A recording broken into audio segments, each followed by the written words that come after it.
차관님, 이번 추경이 전체적으로 규모는 30.5조 원이고 그중에서 세출이 20.2조 원, 세입 경정이 10.3조 원이죠.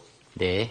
자, 이 중에서 국고채 발행해서 감당하는 부분이 19.8조 원이라 그러는데 이거 외평채 3조 원 감액하는 거, 이거 합하면은 실제적으로는 22.7조 원에 지금 국고채를 부담하는 거죠. 예, 그렇게 보실 수도 있습니다. 예. 자, 지금 우리나라 지금 국가 채무가 지금 1280조 원입니다. 근데 이게 지금 22.7조 원, 이걸 더하면 이제 1300조 원이 넘어가요. 그러면 현재 48.4%의 국가 채무율에서 49%가 되는 겁니다. 네, 맞습니다. 얼마 전에 총리 후보자가 이 국가 채무 비율을 20 내지 30% 정도라고 하던데 참 그 정도면 걱정도 안 하겠어요. 그 20 내지 30%면 뭐 하려고 우리가 이 국가 부채에 대해서 걱정하겠습니까? 지난 문재인 정부 시절에 문재인 대통령께서 40%가 마지노선이다라고 예전에 얘기를 했었어요. 그런데 대통령이 당선되고 난 이후에 정부를 이끌면서는 굳이 40%에 집착할 필요가 없다. 그렇게 해서 정치권에서 굉장히 큰 공방이 벌어졌습니다. 그런데도 국무총리 후보자는 그때 어디가 있었는지 이 국가 채무 비율을 20 내지 30%라고 얘기를 하고 있어요. 자, 이 지금 일부에서는 이게 20% 내지 30%든지 또는 뭐 49%든지 이게 큰 문제가 아니지 않느냐 이런 시각을 가진 분들도 계시는 걸로 제가 알고 있습니다. 일본이나 프랑스, 미국 같은 경우 우리보다 훨씬 높다. 100% 넘는다. 우리 아직 50% 안 되고 49%면은 괜찮은 거 아니냐. 이런 인식을 가지고 계시는 분들도 저는 있다고 보입니다. 자, 여기에 우리가 지금 비기축통화국으로서 50%면 굉장히 높은 겁니다. 나머지 지금 아까 얘기한 일본, 미국, 프랑스 이런 국가들은 기축통화국 내지 준기축통화국들이에요. 그것과 우리를 단순 비교하면 저는 안 된다고 생각하거든요. 차관님 어떻게 생각하세요? 예, 재정의 지속 가능성을 판단을 할 때 그런 부분도 하나 고려 요인이 될 수 있다고 봅니다. 그리고 전 정부에서도 긴축한다, 재정 건전성을 확보하기 위해서 노력한다 말하더니 결국은 국가 부채가 늘어나지 않았느냐 이렇게 얘기를 해요. 늘어납니다. 늘어나는 것 자체가 문제가 아니에요. GDP가 늘어나는 만큼 국가 부채가 늘어나면 건전한 비율이 유지가 되는 겁니다. 근데 GDP는 성장하지 않는데 국가 부채만 속도가 굉장히 빨리 증가를 하고 있어요. 이게 문제라는 겁니다. 우리나라가 지금 OECD 국가 중에서 국가 부채 상승률이 2020년부터 28년까지 가장 높을 것이다라고 IMF가 그렇게 예측을 하고 있습니다. 그리고 실제로 비기축 통화국 중에는 우리가 국가부채 증가율이 2위예요. 이거는 굉장히 심각한 것이거든요. 저는 정치권은 그럴 수 있다고 생각해요. 여야를 불문하고 정치권은 기본적으로 포퓰리즘적인 성격을 띌 수밖에 없어요. 그런데 그거를 지켜주는 거는 재정당국이어야 된다고 생각을 합니다. 재정당국도 마찬가지 정치권과 똑같이 국가 부채에 대해서 별 인식을 갖고 있지 않으면은 우리 재정 건전성을 지킬 수가 없어요. 이 재정 건전성을 지키는 여러 요인 중에 저는 기재부 공무원들의 역할이 굉장히 컸다고 생각을 합니다. 모피아라는 이상한 말로 불리기도 하지만은 그분들이 정말로 자긍심을 가지고 재정 건전성을 지켜내고 국가 부채 비율을 지켜내려고 노력을 했기 때문에 저는 이나마 우리 국가가 이 정도 관리할 수 있다고 생각을 해요.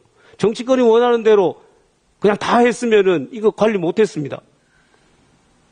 재정 건전성을 유지하는 중요한 수단 중에 하나가 예타 제도지요. 네, 맞습니다. 이 예타 제도 언제 생겼습니까?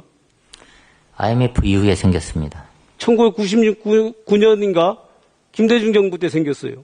이 재정의 효율성을 기하기 위해서 그래 이 예타 제도를 도입했습니다. 물론 그때 정한 그 예타 금액이 지금도 변하지 않고 있어서 지방 같은 경우에는 이 사업을 하는데 굉장히 불리한 측면이 있어요. 그렇지만 긍정적인 측면을 본다라면은 이 예타 제도가 우리나라의 재정 건전성을 유지하는데 굉장히 큰 노력을 했습니다. 큰 기여를 했어요. 거기에 저는 기재부 공무원들이 수많은 노력이 더해졌기 때문에 이게 가능했다고 생각해요. 그래서 기재부 공무원들은 최소한 차관부터 장관부터 모든 공무원이 국가부채에 대해서 정치권 같은 그런 인식을 가지고 있으면 안 돼요. 어떻게 생각하십니까, 차관님?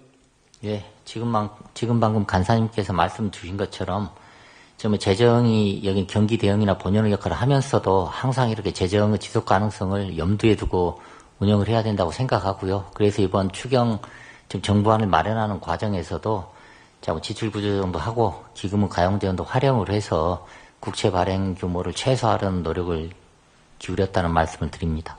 재정당국 입장에서는 그렇게 얘기하겠지만 우리가 볼 때는 그렇지 않은 면도 분명히 있다라고 보입니다. 자, 일단 이 국가부채가 왜 문제가 되냐면은 우리가 국가부채 비율이 높아지면은 국제적인 신용등급이 떨어질 수가 있죠. 이미 그거는 경고를 했습니다. 국제적인 신용평가사인 피치, 그 다음에 스탠다드 앤 푸어스에서 우리나라의 국가부채 비율이 더 높아지면은 신용등급이 떨어질 수 있다라고 이미 경고를 했어요. 자, 이 국가 신용등급이 떨어지면은 여러 가지 부작용이 생깁니다. 일단 정부 자금 조달 비용이 늘어나지요. 외국인 투자 감소할 거지요. 금융기관 대출 비용 증가하고 뭐 여러 가지 부작용이 생깁니다. 지금 우리 신용등급이 뭐 각 사에서 정하는 비율 따라서 다릅니다만은 AA나 뭐 AA 마이너스 등등으로 이렇게 우리가 부여받고 있어요. 자, 이게 만약에 한 등급 떨어졌을 때 우리 경제와 재정에 미치는 영향이 어떻게 될 건지 혹시 기재부에서 분석한 게 있습니까? 예, 뭐 대외 신인도가 중요하다는 의원님의 말씀에 100% 공감하고요. 지금까지 3대 신용평가사에서 했었던 얘기는 과도한 적자가 중장기적으로 대외 신인도에 영향을 미칠 수 있다. 이런 얘기를 했었고요. 그리고 이번 저희 2차 추경하고 관련해서는 이번 지금 내가 2차 추경을 물은 것이 아니고. 아니, 그래서 이제 금년 성장 둔화 완화에 도움이 될 거다. 그리고 부채 부담이 증가하였으나 관리 가능한 수준이다. 이런 지금 판단이 있습니다. 그래서 2차 추경뿐만 아니라 향후 재정 운영하는데, 예. 내가 지금 그거 물었습니까? 제가 지금 물은 것은 뭐냐면은 신용등급이 한 등급 떨어졌을 때 우리 경제에 어떤 영향을 미치고 재정에 어떤 영향을 미치는지를 분석해 놓은 자료가 있느냐고요. 그걸 물었어요. 신용등급이 떨어지게 되면은 여러 가지로 저희가 거시경제를 운영하는데 부담이 되는 건 사실입니다. 자, 그게 꼭 한 등급 떨어지면은 우리 경제에 마이너스 얼마의 효과를 미친다, 퍼센티지가 딱 나온다든지 또는 금액으로 어느 정도가 나온다든지 이렇게 계산할 수는 없을지도 모릅니다. 예. 그렇지만은 최소한 기재부는 거기에 대해서 대략적인 것이라도 가지고 있어야 돼요. 신용등급 한 등급 떨어졌을 때 금리 조달 비용은 어떻게 되고 어떻게 되기 때문에 우리 경제 전체에 이 정도 영향을 미칠 것이다라는 수치를 가지고 있어야 된다고요. 그래야지 정치권 설득할 거 아닙니까? 부채율을 막 높이라고 했을 때 이렇게 돼서 잘못해서 우리가 한 등급 떨어지면은 이런 결과가 옵니다. 라고 얘기할 수 있어야죠.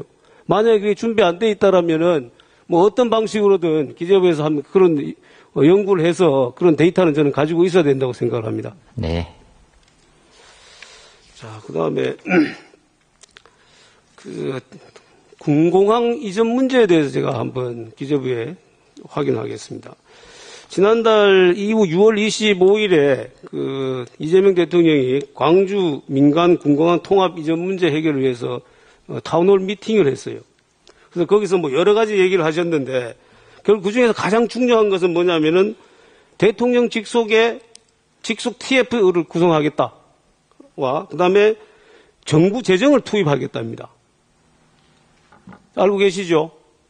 예. 그래서 이 TF에 기재부도 들어가고 국토부도 들어가고 이렇게 하는 걸로 알고 있는데 차관님 이 TF 구성됐습니까? 예, 저희는 지금 구성된 걸로 알고 있고요. 아직 지금 회의는 시작 안 된 걸로 알고 있습니다. 그리고 어디가 들어가는 걸로 됐어요? 저희하고 국토부하고 국방부하고 또 몇 군데가 더 있는 것 같습니다. 네. 자, 이 광주 군공항 문제와 똑같은 방식으로 지금 진행되고 있는 것이 있습니다. 어디죠? 예, 뭐 TK 통합 신공항이 비슷한 구조입니다. 대구 경북 신공항 문제도 있고 수원 군공항 문제도 아마 비슷한 기부대 양녀 방식으로 아마 진행되고 있을 거예요. 자, 대구 지금 그 TK 신공항 문제는 기부대 양녀 방식으로 진행되고 있는 이 방식이 광주 군공항하고 동일합니다. 그 다음에 이 사업을 왜 추진하게 되었는지도 똑같은 사유예요. 첫 번째가 광주나 대구의 도심의 소음 문제입니다. 그 두 번째는 도심 확장 문제예요. 예전에는 거기가 외곽이었는데 이제 도심이 확장되다 보니까 거기가 도시의 중심이 되는 겁니다. 이런 문제. 그 다음에 또 군 작전성 향상을 위해서도 더 이상 확장할 수 없는 문제. 이런 여러 가지 문제들 때문에 이전을 추진하게 된 겁니다. 그 똑같은 방식과 똑같은 이유 때문에 추진되고 있는 거예요.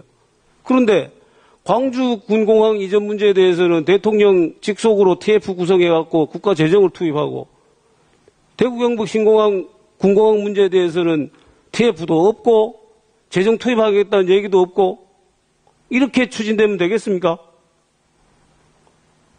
차관님이 이걸 결정하는 지위에 있지는 않겠지만은 저는 해당 그 부처들에서 이게 똑같은 문제라면 똑같이 취급해야 되지 않겠느냐. 그래서 대통령실에 건의를 해야 된다고 생각해요. 단순히 광주 군공항 이전 TF가 아니라 군공항 이전 TF 전체를 두고 거기에 분가로 대구, 경북, 광주 이렇게 하든지 아니면 따로 TF를 꾸리든지 그렇게 해야지 형평에 맞는 거 아니겠어요? 어떻게 생각하시는가요? 예, 여기 TK 통합 신공항도 그렇고요. 지금 방금 말씀 주신 것처럼 무한 군공항 이전 문제도 그렇고 동일한 사업 구조를 가지고 있고 그리고 국가 지원하고 관련해서도 아마 비슷한 그런 요구가 있는 걸로 알고 있습니다. 그래서 두 가지 문제가 형평성 있게 여기 다루어져야 한다고 생각합니다. 그리고 네. 아마 제가 정확한 워딩까지는 기억 못합니다만 대통령께서도 아마 그 TK 통합 신공항에 대해서도 비슷한 비중으로 언급하셨던 걸로 기억합니다. 선거 때는 그랬죠. 선거 때는 그렇게 얘기를 하셨는데 당선되고 난 다음에는 한마디 말이 없어요. 광주구만 가서 얘기를 하셨지. 자, 이 기부대 양녀 방식으로 통합신공항, 대구 경북 통합신공항 문제를 추진하다가 보니까 여러 가지 문제들이 생깁니다. SPC 구성 문제에서 이게 부닥쳐 버렸어요.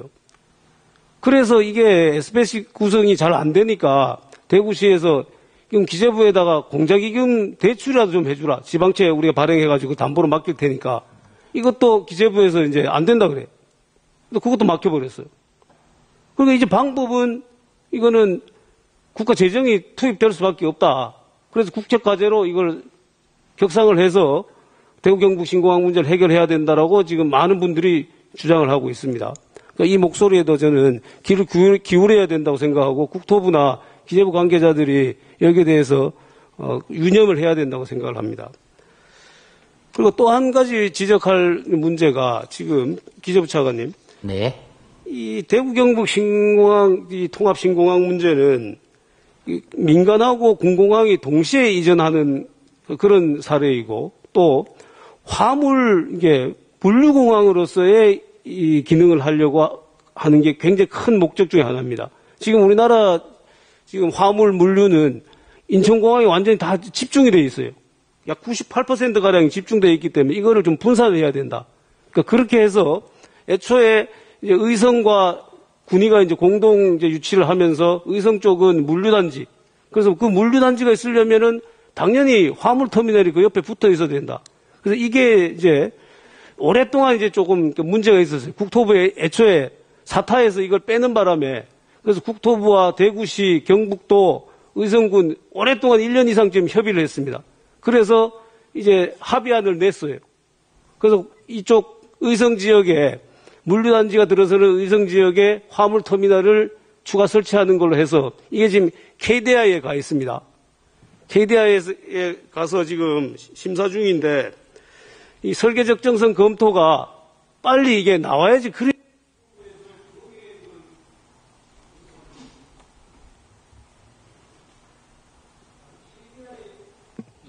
KDI에서 설계 적정성 검토 결과가 나와야지 국토부에서 기본 계획을 고시를 합니다. 그래야지 이 사업이 이제 본격적으로 시작이 되는 거예요. 아직까지 시작도 지금 못하고 있는 거거든요. 그러니까 우리 기재부 차관님께서는 KDI의 설계 적정성 검토가 신속하게 진행될 수 있도록 한번 챙겨봐 주시기 바랍니다.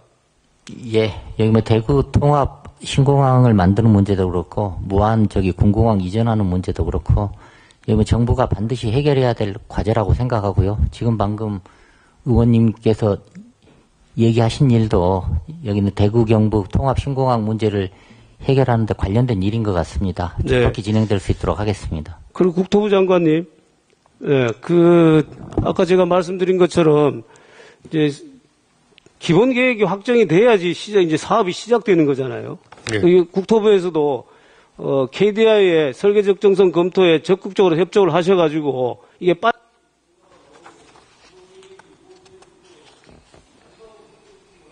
예, 저희는 지금 8월 기본계획 고시를 목표로 준비를 지금 7월이 오늘이 7월이라서 KDI가 나와야 8월 목표로 지금 준비를 하고 있고요. 그 뒤에 이어지는 예산도 지금 다 좀 집행 준비를 하고 있습니다. 예.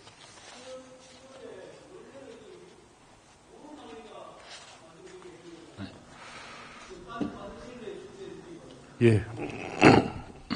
예. 수고하셨습니다. 주질의가 모두 끝났습니다. 보충 질의